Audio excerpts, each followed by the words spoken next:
Black poets every student should read. Depending on the school or classroom, not every child gets to experience the beauty of meter, rhyme, and imaginative awareness in its rawest form.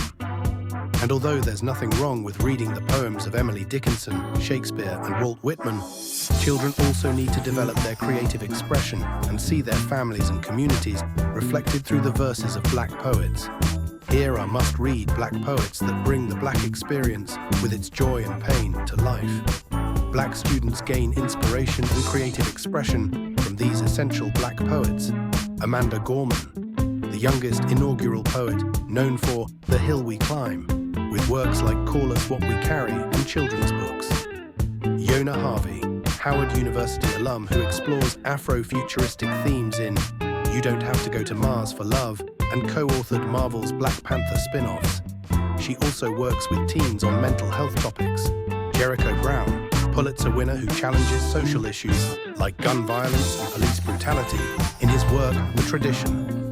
Elizabeth Acevedo, Afro-Latina poet and New York Times bestseller of The Poet X, focusing on identity, heritage, and social justice. Maya Angelou, civil rights activist and author of I Know Why the Caged Bird Sings, known for her prolific poetry and awarded the Presidential Medal of Freedom in 2010. Langston Hughes, Harlem Renaissance poet who celebrated Black history and working-class life in pieces like The Negro Speaks of Rivers and Harlem.